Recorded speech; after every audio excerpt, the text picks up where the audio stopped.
What freedom do you have if you own real estate in a city where the mayor can put rent control on it or expropriate it, or the governor can tax it away from your family? What freedom do you have if all your wealth is in a business where the government can tell you you can't operate? Bitcoin literally represents the conservation of energy in cyberspace. Satoshi implemented a protocol which is inherently conservative. If I send Bitcoin to you, I lose it, you have it. I can't create more. I can't lie about it. The thing that's beautiful about nature is conservation of energy.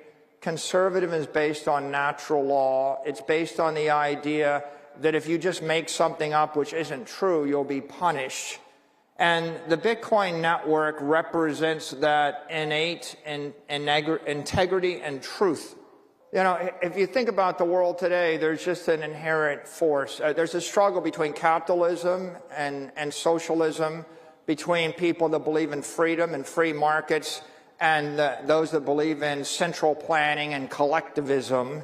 And if I'm a socialist, I want to take away your guns and your money. And Bitcoin is money that they can't take away. Like, what freedom do you have if you have all of your money in a bank that can freeze it? What freedom do you have if you have your money embedded in a currency where someone can print 4x more of it without your approval and debase it to zero? What freedom do you have if you own real estate in a city where the mayor can put rent control on it or expropriate it, or the governor can tax it away from your family? What freedom do you have if all your wealth is in a business where the government can tell you you can't operate, shut down your pipeline, tax your employees, tax your income, regulate your product? And the answer is, you only have conditional freedom until the government changes and they just take away that freedom. And then when they take away your wealth, when they take away your economic power, they're going to starve you to death, and then you've got nothing.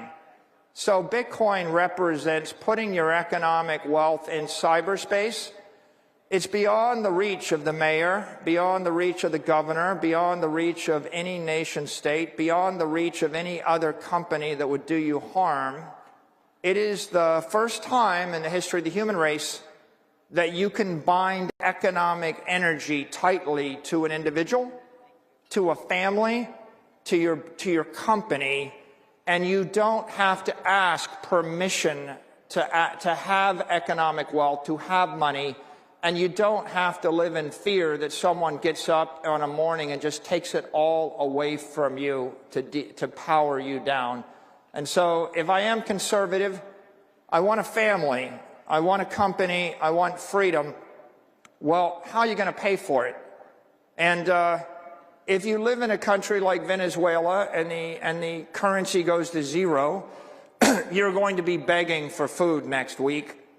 Wouldn't it be great if I could take the wealth of my family and put it into a network that no one can loot, no one can corrupt, and at the end of the day, I don't want to gamble my future. I don't want to take my life savings and gamble in the stock market. I don't want to take my life savings and gamble that the mayor of the city won't just take my property away from me. I actually just want to own the wealth. I want to own my money. And Bitcoin is a way for you to convert your capital into digital capital that will last 1,000 years. Your country will be, your company, your country, or your family will be wealthy for generations to follow. You don't have to live in fear. And when you don't have to live in fear, when you have economic independence, you can actually stretch your time horizon out, and you can build an institution, you can build your family, you can build a life for yourself.